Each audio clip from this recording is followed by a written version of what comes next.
안녕하세요. 바이올리니스트 박지희입니다. 오늘 이렇게 책을 한 권 가지고 왔는데요. 가문비 나무의 노래, 그리고 부제목으로는 아름다운 울림을 위한 마음 조율이라는 책을 가지고 왔어요. 보시는 것처럼 악기를 만드는 어떤 제작자의 영혼이 담긴 악기를 만들면서 어떤 마음가짐으로 임하는지, 그런 어떤 묵상록 같은 모음집이에요. 너무 주옥 같은 이야기가 많아서 현 시대를 살아가는 우리한테 어쩌면 조금이라도 삶을 풍요롭게 해줄 수 있을 것 같아서 소개해드리려고 가져왔습니다. 가문비 나무의 지혜.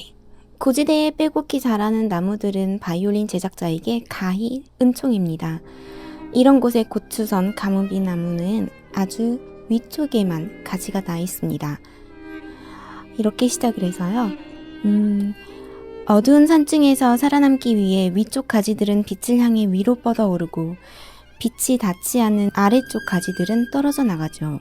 바이올린 만들기에 딱 좋은 가지 없는 목재가 바로 이렇게 만들어집니다. 수목 한계선 바로 아래의 척박한 환경은 가문비 나무가 생존하는 데는 고난이지만 울림에는 축복입니다. 메마른 땅이라는 위기를 통해 나무들이 아주 단단해지니까요. 바로 이런 목재가 울림의 소명을 받습니다. 일정한 흐름, 그리고 파격. 좋은 바이올린은 연주자와 교감합니다. 그런 바이올린은 연주자가 음을 빚어내게 하죠. 스스로 피어나고 빛을 발했다가 곡이 요구할 때면 스스로 물러섭니다. 도공의 손끝에서 흙이 빚어지듯이 울리는 음은 활 아래에서 빚어집니다. 좋은 바이올린은 음악가에게 음을 발견하라고 요구합니다. 좋지 않은 바이올린은 공명이 약해서 길들일 필요가 없습니다. 하지만 아름다운 울림은 공명을 다루는 데서 생겨납니다. 공명을 다루는 일은 악기의 생명을 느끼는 것과 같습니다. 악기를 느낄 줄 알면 악기의 힘이 느껴지고 악기가 주춤거리는 것도 느껴집니다. 나는 힘 있는 악기를 좋아하며 특히 포르티시모에서 구름 같은 울림에 둘러싸이는 기분을 느끼곤 합니다. 좋은 바이올린은 연주자에게 복종하지 않습니다. 그는 연주자와 같은 눈높이에 있습니다. 그렇게 연주자는 악기를 길들여야 합니다. 사실 공명은 악기의 위험 요소입니다. 현이 균일하게 진동하는 것을 공명이 방해하기 때문이죠. 바이올린 몸체의 공명이 강할수록 공명이 현의 진동에 영향을 미치고 현의 진동을 방해합니다. 그러나 공명은 악기에 꼭 필요한 요소입니다. 공명이 없다면 악기를 다루기가 더 쉽겠지만 그럴 때 울림은 생명을 잃습니다. 여기서 한 가지 말씀드리고 싶은 건 보통 좋은 바이올린이라고 하면 스트라디바리나 과르네리 이렇게 생각을 하시는데요. 그 악기를 연주하면 막 저절로 연주가 나올 거라고 생각하시는 분들도 간혹가다 계셔서 어렸을 때 제 악기로 연주를 할 때 오히려 더 편했던 것 같아요. 제가 연주하는 악기는 과르네리라는 1735년에 만들어진 악기인데요. 이 악기가 결코 연주하기가 호락호락하고 쉬운 악기는 아닌 것 같습니다.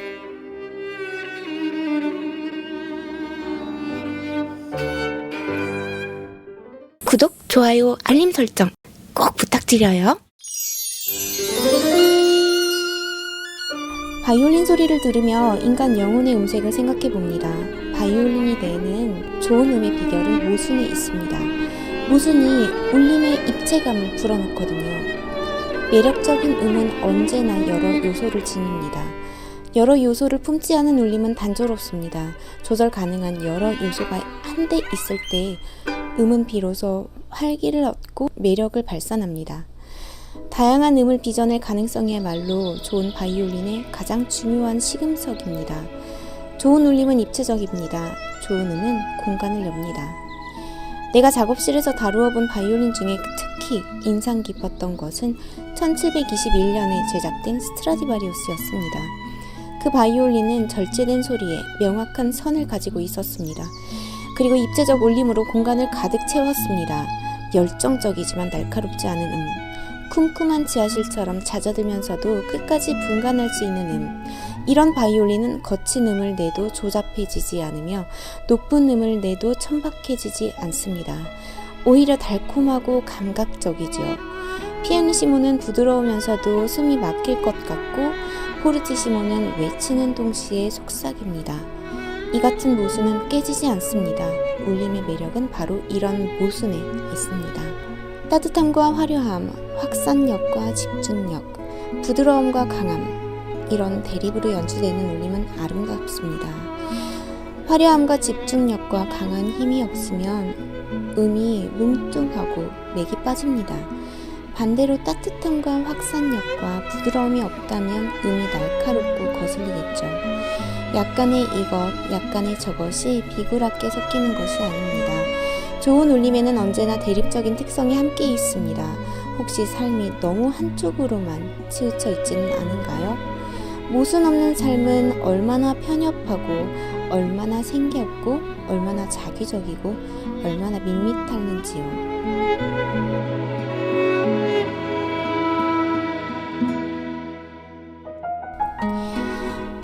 공명이 악기의 음색을 만듭니다. 공명 없이는 악기의 개성도 없습니다. 다양한 공명이 모여 바이올린의 공명 이력을 만들고 이를 통해 음색이 결정됩니다. 사람의 경우 정신적 공명이 개성을 만듭니다. 우리의 영적 공명은 우리가 내는 음색을 결정합니다. 당신은 어떤 공명을 지니고 있습니까? 자기를 존중하는 일을 게을리하지 마십시오. 모든 악기가 자신만의 공명을 지니듯이 당신에게도 당신만의 공명이 있습니다. 우리는 자기를 존중해야 합니다. 당신은 더 성숙한 사람이 될 수 있지만 다른 사람이 될 수는 없습니다.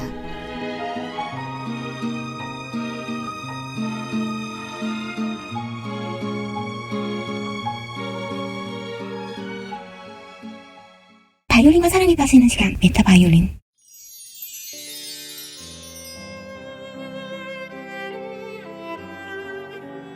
바이올린이라고 다 나와 있잖아요. 그러니까 저한테는 조금 더 와닿을 수 있지만 이게 어떤 이에게는 회사가 될 수도 있고 노래를 준비하는 사람한테는 목소리가 될 수 있고 뭐 하고 있는 일에 견주어서 한번 들어봐 주셨으면 좋겠습니다. 나에게는 음악가 친구들이 많습니다. 그래서 나는 음악가에게 완벽주의가 얼마나 커다란 유혹이며 부담인지 잘 압니다. 아마도 음이 한번 악기를 떠나면 더는 주워 담거나 무마할 수 없기 때문이겠죠. 조금 압축을 할게요. 완벽주의자는 미완의 상태를 받아들이지 못합니다. 하지만 발전과 성장은 언제나 이런 중간 과정을 통과하게 되어 있습니다. 이런 잠정적인 상태 없이는 그 누구도 발전해 나갈 수 없습니다. 완벽주의자는 그가 손대는 일마다 생명을 앗아갑니다. 뭔가가 성숙하도록 기다려주지 않기 때문입니다. 그는 시간을 허락하지 않습니다. 늘 심기가 불편합니다. 봉사자는 감사할 줄 알며 자신의 유한성과 소명을 압니다. 하지만 재능의 노예로 사는 사람은 재능을 통해 자꾸만 자기를 확인하려 합니다. 이는 자기 자신 외에 다른 목표를 알지 못하는 노예의 삶입니다. 자기 자신이 목표가 되면 스스로 살고자 발버둥치지만 손을 펴서 하늘이 내리는 것을 받지 못합니다. 소명을 모르는 삶에서 재능은 오히려 존재를 갉아먹습니다. 노예가 아니라 봉사자가 되십시오. 그렇지 않으면 재능이 당신을 착취할 것입니다.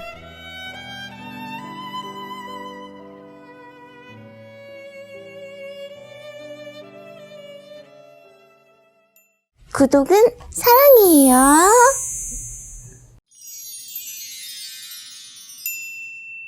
바이올린을 만드는 사람은 바이올린 제작 대회에 참가할 수 있습니다. 이 대회는 크게 두 가지 기준으로 점수를 매깁니다. 수공기술 점수와 음질 점수입니다.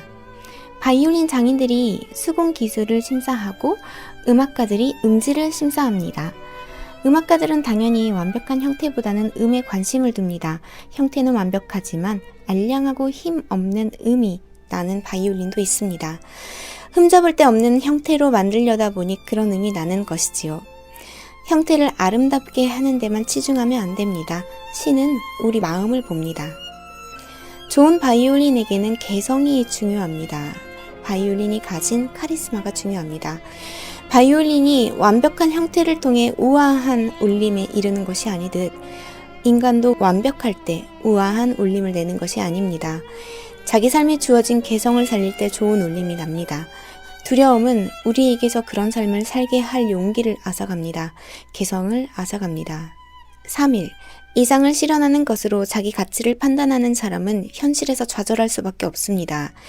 강박적인 사람은 오로지 자신에게 신경 쓰느라 자기가 섬겨야 할 세계를 보지 못합니다.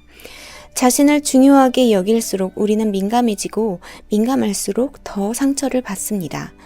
자신을 염두에 두지 마십시오. 그 대신 세계를 마음에 품으십시오. 자기를 지나치게 중요하게 생각하지 말고 신의 손에 의탁하십시오. 우리가 모든 면에서 빛나는 완벽한 사람이라면 과연 다른 사람들의 마음을 헤아릴 수 있을까요? 우리의 부족함은 개선해야 할 과제인 동시에 선물인지도 모릅니다. 우리의 부족함 때문에 다른 사람의 마음을 헤아리고 긍휼히 여기는 마음을 지닐 수 있으니까요.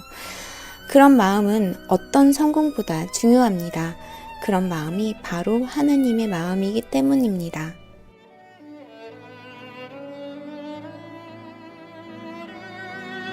세상을 떠나 천국에 갔을 때 사람들은 당신에게 넌 왜 스트라디바리가 되지 않았니? 라고 묻지 않을 것입니다. 넌 왜 아무개 자리에 당신의 이름을 넣고 넌 왜 아무개가 되지 않았니? 라고 물을 것입니다. 지금 당신은 누구입니까? 어떻게 들으셨는지 모르겠어요. 이 책을 한 문장으로 표현하자면 이 저자가 던지는 한 질문인 것 같습니다. 당신을 통해 무엇이 울리는가? 라고 그렇게 묻고 있는 것 같은데요. 분명 바이올린에 대한 이야기이고 예술품을 만들어내는 사람의 묵상을 담고 있는 그런 내용이지만 이 사람이 말하고 있고 끊임없이 탐구해서 발견하게 된 그런 소소한 지혜 하나하나는 우리 모두에게 통용될 수 있는 그런 진리인 것 같습니다. 이렇게 제 내면을 다시 한번 들여다볼 수 있고 그리고 제가 나아가야 되는 방향에 대해서 어떤 지식적인 부분이 아니라 잔잔하게 진리로 저한테 말을 해줄 수 있는 책이 저한테는 너무 좋았습니다.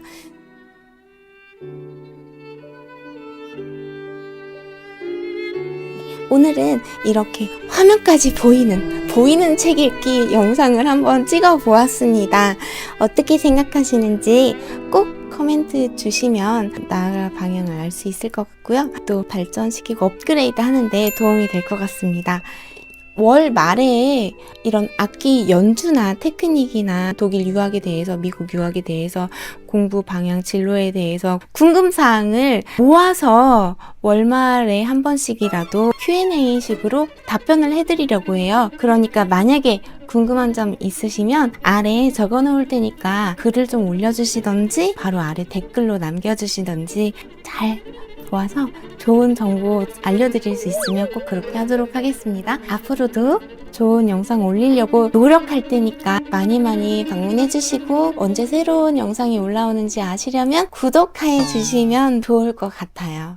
구독하기 잊지 말아주시고 다음에 또 올게요. 뾰로롱. 이번 영상도 마음에 들으셨다면 여러분의 구독과 좋아요 그리고 따뜻한 댓글까지 남겨주고 가주시면 정말 큰 힘이 됩니다. If you enjoyed this video, please don't forget to subscribe and like. And if you leave a comment, it would be huge support to me. Thank you so much.